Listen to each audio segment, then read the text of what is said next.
असतो मा सद्गमय तमसो मा ज्योतिर्गमय मृत्युर्मा अमृतम गमय। ओम शांति। हमारे बीच में ऐसे व्यक्तित्व जिनको अभी हमने सुना है, हमारे आराध्य देव भगवान राम 500 साल की लंबी संघर्ष यात्रा के बाद हम सभी सौभाग्यशाली हैं कि हमारे जीवन काल में भगवान राम का भव्य और दिव्य मंदिर अयोध्या में स्थापित करने में जिनका बहुत बड़ा योगदान रहा, ऐसे हमारे आदरणीय प्रेरणा स्रोत श्री चंपत राय जी, जनरल सेक्रेटरी श्री राम जन्मभूमि तीर्थ क्षेत्र ट्रस्ट अयोध्या, और इस आदिवासी क्षेत्र में जहाँ संघर्ष की यात्रा है, जहाँ हर समय तपस्या है, जहाँ जीवन के सुख के, शरीर के सुख की इच्छा नहीं रखी जाती, ऐसी जगह को अपनी तपस्थली बनाना और उसमें आदिवासी लोगों के नन्हे मुन्ने बच्चों को शिक्षा से दीक्षित करना, ऐसा कार्य करने वाले आदरणीय पूज्य स्वामी पीपी स्वामी जी महाराज,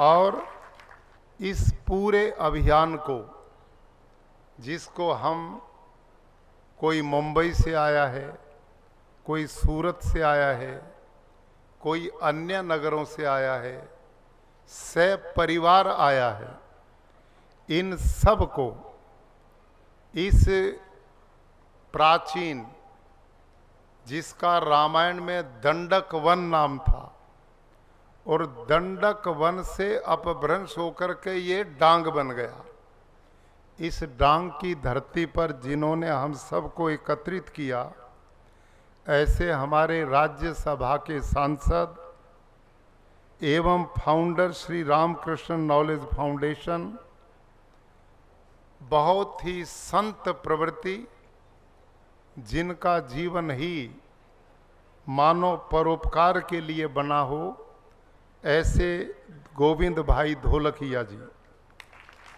और हमारे बीच में मध्य प्रदेश दूर से परिवार हमारे बीच में इस क्षेत्र के लोगों के लिए अपना शुभ संदेश देने के लिए, मंगल कामना देने के लिए राज्यसभा के सांसद आदरणीय श्री सुमेर सिंह सोलंकी जी, हम गुजरात वासी उनका बहुत बहुत अभिनंदन करते हैं, और हमारे युवा लोकसभा सांसद प्रिय श्री धवल भाई पटेल जी, डांग एवं वलसाड़,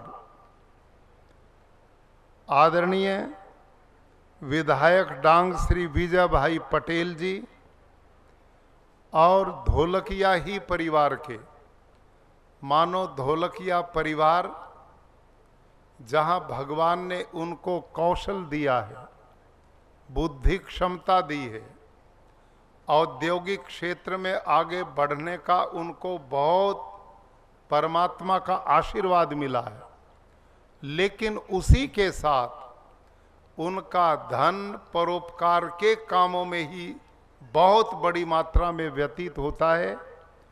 उनमें गोविंद भाई ढोलकिया की तरह ही, जिन्होंने प्यासी धरती की प्यास को बुझाने का काम किया और अपने क्षेत्र के अनेक गांव में जल की समस्या से निदान दिलाया, ऐसे पद्मश्री सब्जी भाई ढोलकिया जी, चेयरमैन हरिकृष्ण एक्सपोर्ट्स, और चेहरे तो मैं बहुत देख रहा हूं, सब से मैं बहुत परिचित हो गया हूं, लेकिन आप सब लोगों से भले लोगों से जोड़ने में जिनका बड़ा योगदान रहा, ऐसे प्रियवर राकेश दुधात जी और मेरे सभी प्रियजन भाई और बहनों, इस पवित्र मिशन में दान दाता जितने भी यहाँ उपस्थित हुए हैं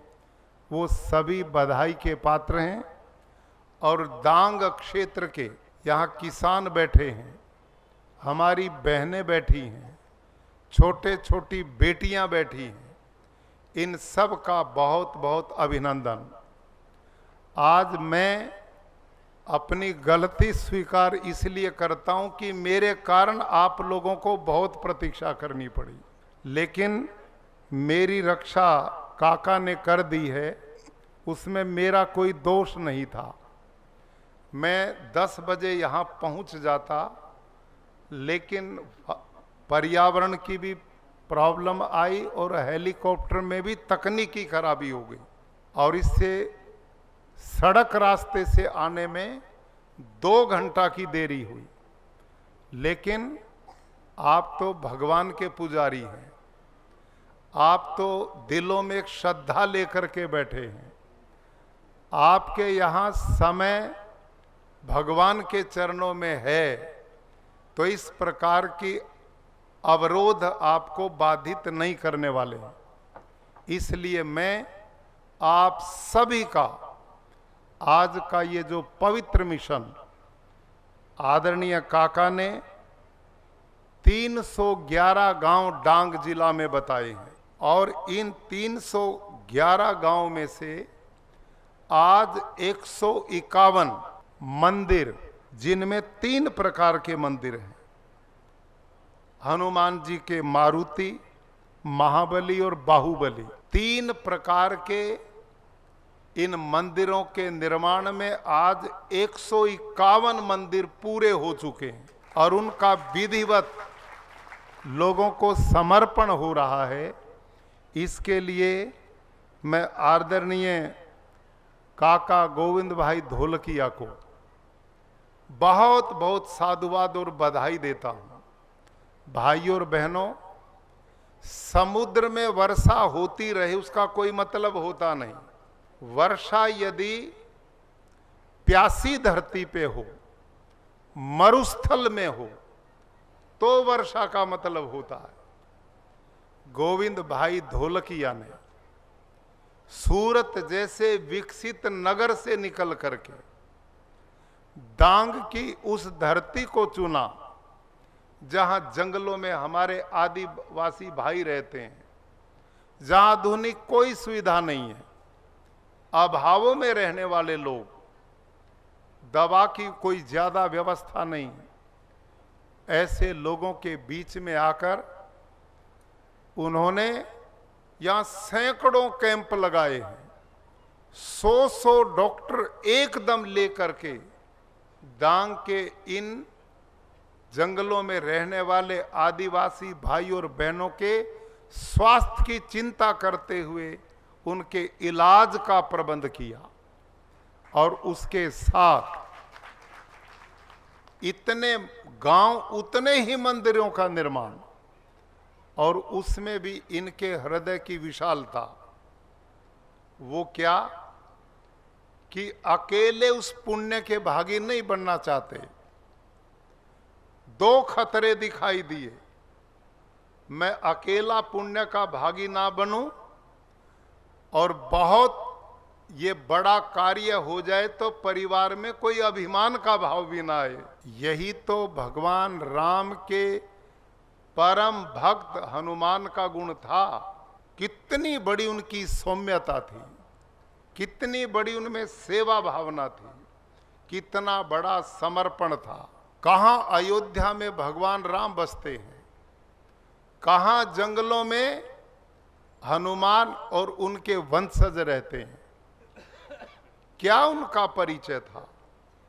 लेकिन इस देश के एक धर्मात्मा, जितेंद्रिय, परोपकारी राजा को कष्ट में जब पाया और एक मां के सम्मान के इज्जत पर ठेस पहुंची पाई, तो अकेला हनुमान नहीं, अपितु अपने पूरे वंशजों के साथ राम की बाजू बन करके खड़े हो गए, उनकी ताकत बन गए और उनके सुख दुख के साथी बन गए। भाइयों और बहनों, ये भारत की संस्कृति रही है, ये हमारी परंपराएं रही है। हमारे लोगों ने सदैव दूसरों के सुख दुख को अपना सुख दुख माना है, दूसरों के काम आना उनके जीवन का लक्ष्य रहा है। और मैं ढोलकिया परिवार को देखता हूं, आदरणीय गोविंद भाई ढोलकिया के बेटे श्रेयस इस समय अपने बिजनेस के काम से अमेरिका में थे और उनको और अभी लंबा रहना था, लेकिन यहां मंदिरों का लोकार्पण हो रहा है। आप जैसे बंधु इस पवित्र मिशन में आए हैं, उस कार्य में उस परिवार ने अग्रणी होकर भूमिका निभाई है। लोग वहां आए और मैं वहां ना रहूं, तो ये भारतीय परंपरा के अनुसार नहीं है। वो अपना काम, मुझे अभी पता लगा, बीच में छोड़ के आए और कल रात ही वो अमेरिका से मुंबई आए, मुंबई से सूरत आए, आज हमारे बीच में हैं और कल फिर अपने काम से वापस अमेरिका जाने वाले। तो आप देखिए, ये भाव, ये समर्पण, यही व्यक्ति को अनेकों में एक बनाता है।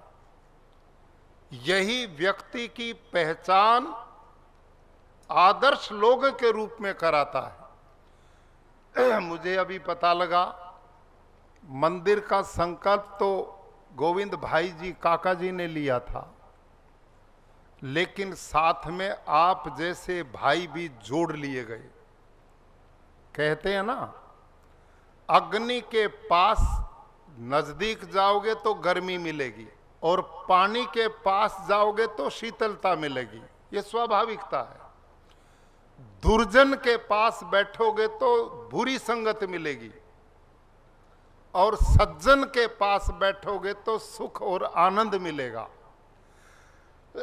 आप जितने भाई यहां बैठे हैं, जिन्होंने गोविंद भाई को अपना प्रेरणा स्रोत माना है, अपना साथी माना है, अपना मित्र माना है, ऐसे भले आदमी के संपर्क में आने से भगवान की आराधना, पूजा, सम्मान करने का और अवसर आपको ज्यादा मिल गया।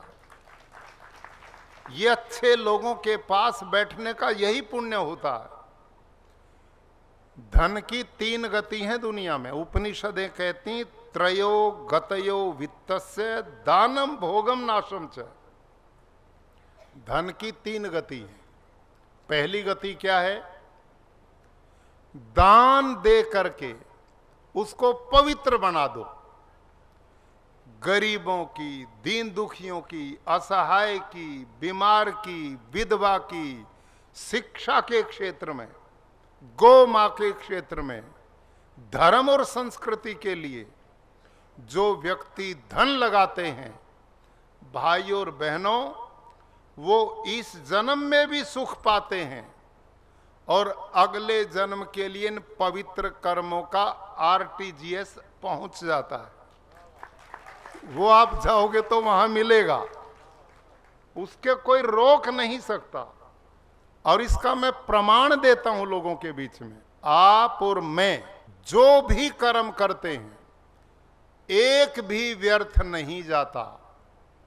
अच्छे कर्म का अच्छा फल मिलेगा और बुरे कर्म का बुरा फल मिलेगा। इसमें कोई माफी का ना भगवान के यहां नहीं है। जो हम पवित्र कर्म करेंगे वो हमारे जीवन का हिस्सा बनेगा, उसका फल यहां भी मिलता है और बचा हुआ अगले जन्म में भी तैयार रहता है। और इसका उदाहरण, मेरे पीछे बोलना, मैं बच्चे पढ़ाता रहूं सारी जिंदगी। अब मेरी क्लास में बैठे हो आप, बोलोगे? सुनो ध्यान से। सूरत शहर में एक ही दिन में, एक ही पल में, एक ही घड़ी में 2 बच्चों ने जन्म लिया। समझ गए यहां तक?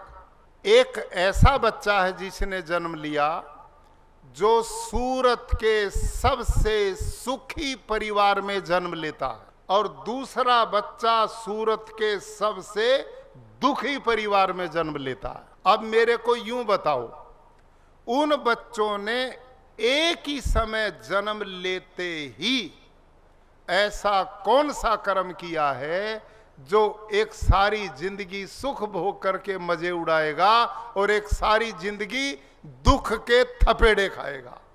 बताओ, इसका कारण क्या है? बोलो भाई कमजोर विद्यार्थी हो। ये आवाज आई ठीक, ये आरटीजीएस, ये पिछले जन्म का जिसने ये ढोलकिया परिवार की तरह आप जैसे भले लोगों की तरह कर्म किए ना, यहां लोगों के दुख के आंसू पोंछे हैं। जिन्होंने विद्याहीन को विद्या का दान किया है, जिसने बीमारों के लिए स्वास्थ्य का प्रबंध किया है, जिसने गो वेद संस्कृति के लिए समर्पण किया है और अपना पवित्र धन वहां लगाया है, वो सारा का सारा पुण्य अगले जन्म में जाते ही आरटीजीएस के रूप में मिलेगा। और वो जो सुखी बच्चा है ना, जो पैदा होते ही सुख में जन्म लिया, वो इसी कर्मों का परिणाम था, ये था।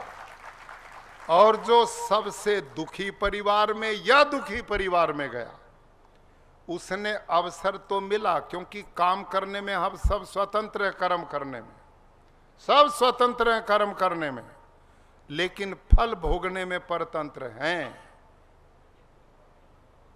तो इस स्वतंत्रता का जिन लोगों ने दुरुपयोग किया, पैसा तो कमाया, दारू पीने में लगाया, लोगों को दुख देने में लगाया, व्यसन में लगाया, समाज को गंदा करने में लगाया, लोगों को आपस में लड़ने भिड़ाने में लगाया, उनका आरटीजीएस भी पहुंच गया और वो जन्म लेते ही सारी जिंदगी दुख नरक भोगने का। स्वर्ग और नरक कहीं ऊपर व्यवस्था नहीं है। सुख विशेष का नाम स्वर्ग है और दुख विशेष का नाम नरक है। जो लोग अपने मेहनत परिश्रम पसीना बहाकर अच्छा धन कमाते हैं और उसके द्वारा पुण्य कमाकर धर्म कमाते हैं, ये धन की सबसे उत्तम गति मानी गई है।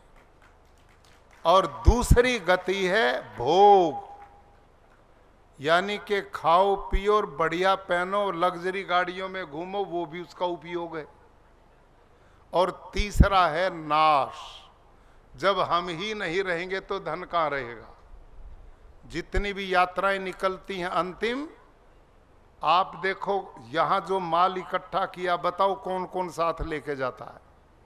और कोई ले जाना चाहता भी है ना, तो अंतिम समय स्नान के बहाने सब कुछ छीन लेते हैं, कुछ नहीं छोड़ते। मेरी बहनें एक ही जगह 3 सुराख करा लेती हैं और 3-3 जगह पहनती हैं, कोई नहीं छोड़ने वाला।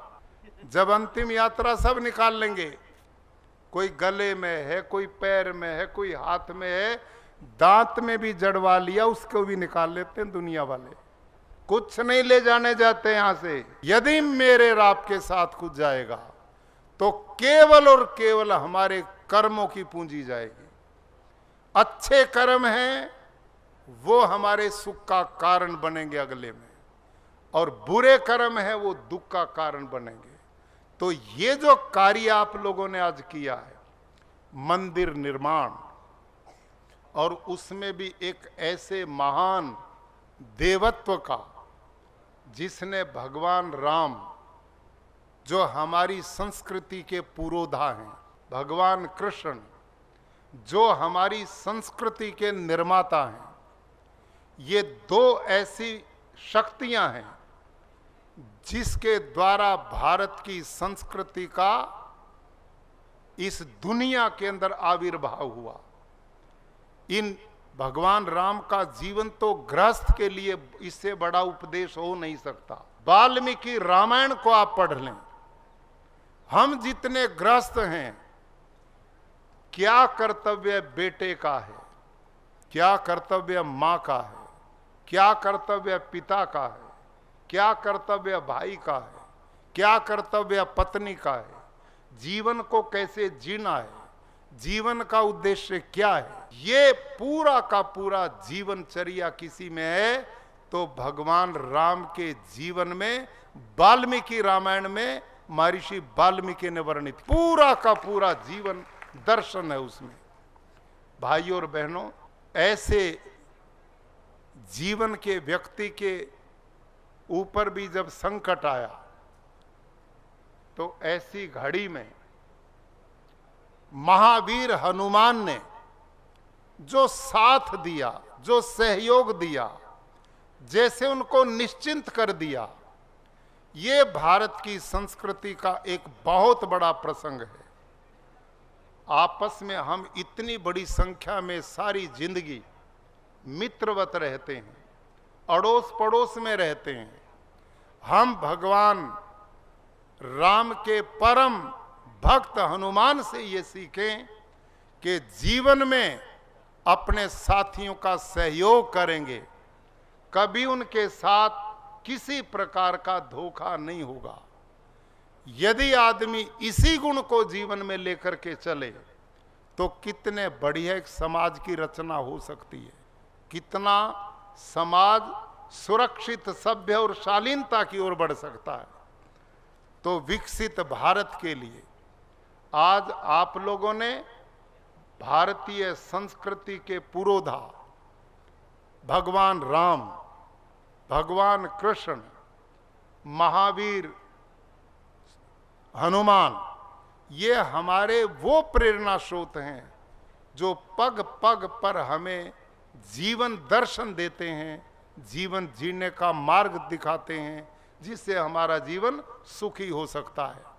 तो ऐसे इस पावन अवसर पर जितने भी भाई बंधु यहाँ आए, जिन्होंने काका के इस मिशन को, जिसकी शुरुआत उन्होंने की और आप सारे उसमें सहभागी बन गए, सब ने अपना अपना योगदान उसमें दिया है। आप सभी इस पवित्र पुण्य के भागी हैं, भारतीय जीवन परंपराओं के प्रेरणा बनेंगे, क्योंकि आपने मरुस्थल में वर्षा की है। आप डांग उस धरती पर आए हैं जहां भगवान राम स्वयं आए थे और जिनकी प्रतीक्षा कितने लंबे समय से, कितनी उत्सुकता से माता सबरी कर रही थी। जो आए, राम की उन्होंने सेवा की। मैं बैठा सोच रहा था, इस डांग की धरती में पैदा हुई मतंग ऋषि की शिष्या मां सबरी, जिसने भगवान राम की सेवा की, और यहां बसने वाले आदिवासी सबरी के परिवारजनों की सेवा गोविंद भाई ढोलकिया और आपने शुरू कर दी। तो कितना ये संयोग बनता है। यही तो सेवा भाव है, यही तो अपनत्व है, यही तो आत्मा की विकास की साधना है, यही परमात्मा की प्राप्ति का मार्ग है, जिसका चयन आप लोगों ने किया। ये भव्य मंदिर हर गांव में बनेंगे, वहाँ हॉल बनाए गए हैं। ये गांव के लोग वहाँ सुख दुख की बात करेंगे, एक दूसरे का सहारा बनेंगे, कीर्तन भजन करेंगे, अध्यात्म से जुड़ेंगे। जीवन का उद्देश्य धर्म, अर्थ, काम और मोक्ष की प्राप्ति, उस रास्ते पर चलने का मार्ग प्रशस्त होगा। इस महान पवित्र कार्य के लिए मैं पुनः आदरणीय गोविंद भाई ढोलकिया और उनकी पूरी फैमिली, ढोलकिया फैमिली, और उनके सब मित्रगण संबंधी जिन्होंने भी इस पवित्र मिशन में सहयोग दिया, उनके प्रति बहुत शुभकामनाएं। और भगवान, आप जो पवित्र कर्म कर रहे, वहाँ तो कोई लिखवाने की जरूरत नहीं, वो अंतर्यामी है। भगवान के पता कितने गुण हैं, वो सर्वव्यापक है, सर्वांतर्यामी है, अजर है, अमर है, अभय है, नित्य है, वो सबके अंदर और बाहर है। मेरे आपके एक एक अच्छे बुरे कर्म को जानता है, उससे कोई बच नहीं सकता। तो आपने पवित्र कर्म किया तो आपका तो यहाँ का भी सुख का मार्ग प्रशस्त है और आगे के भी सुख का मार्ग प्रशस्त है। यही जीवन का रास्ता है। इन्हीं शब्दों के साथ मैं आप सब दानदाताओं को और इन मंदिरों के निर्माण में सभी सहयोगियों को बधाई देते हुए डांग के लोगों की प्रति भी, यहाँ की प्रजा को भी बहुत बहुत बधाई देता हूँ, साधुवाद देता हूँ। सब सुखी हों, भगवान की भक्ति करते रहें और सदैव पुण्य कर्म करते रहें। यही जीवन में सुख का आधार है। ओम शांति, धन्यवाद।